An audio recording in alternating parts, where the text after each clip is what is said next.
तो हम bankers algorithm देखते हैं, इसको हम दूसरी जगह समझते हैं, ठीक है। तो लेट्स से हम देखते हैं मेरे पास कुछ लेबर्स हैं, 5 लेबर हैं, ठीक है। उनको 5 सामान चाहिए था, 4 सामान चाहिए था, ठीक है।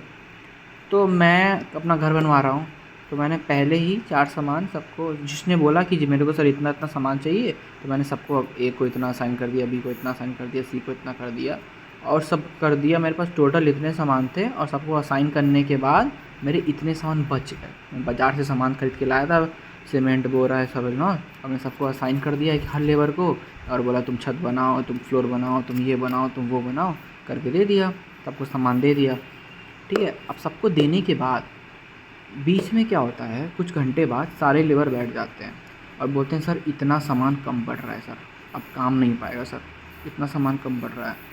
तो बैंकर एल्गोरिथम से हम ये कम पूरा कर सकते हैं कि मेरे पास तो बस इतना ही बचा है भाई, अब सबको मैं कैसे करूँ।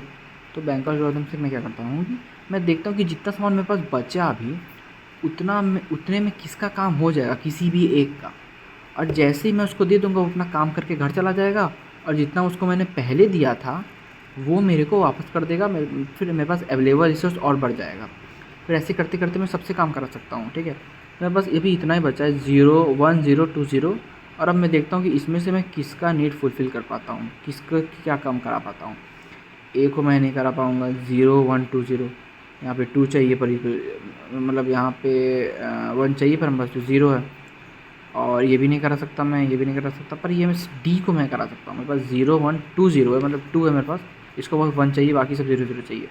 तो मैं डी से डी का काम करा लेता हूँ और उसके बाद डी का जो रिसोर्स मैंने उसको पहले दिया था वो मेरे को वापस मिल जाएगा, क्योंकि डी तो काम करके घर चला जाएगा।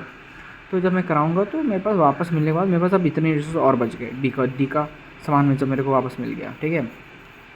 अब डी घर चला गया, अब इतने में से फिर हम देखूँगा कि किसका काम हो पाता है।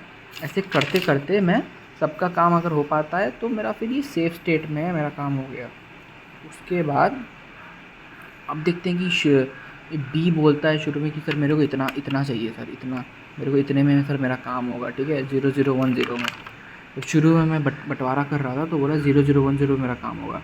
तो फिर मैंने बी को पहले 0 1 0 0 चाहिए था, अब उसको एक्स्ट्रा और चाहिए काम कि 0 0 1 0 चाहिए, तो मैं एक और दे दूँगा यहाँ पे 0 1। तो उसके बाद बच जाएगा कि 0 1 1 0, ठीक है। अब इसको मैंने इतना पहले ही दे दिया है, पहले इसने बोला कि सर मेरे को एक और चाहिए रहता था। अब इतना देने के बाद अब इसकी ज़रूरत जो थी पहले ये क्या मांग रहा था कि सर काम के बीच में 0 1 1 2 मांग रहा था।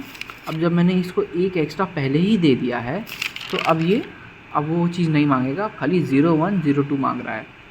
अब मैं करके चेक करूँगा कि सबको असाइन हो पा रहा है कि अगर सबको असाइन हो पा रहा है तो वो सेफ स्टेट में है।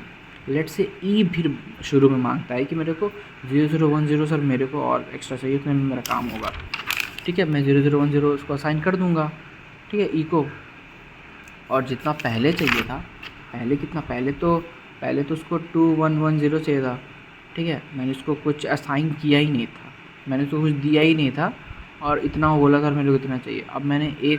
अब उसने एक रिक्वायरमेंट की है, पहले उसने कुछ बोला ही मेरे को चाहिए नहीं, बीच में काम में बोला मेरे को इतना चाहिए। अब उसने पहले बोला कि सर मेरे को एक सामान चाहिए था, तो मैं एक सामान यहाँ ऐड कर दूँगा, ठीक है।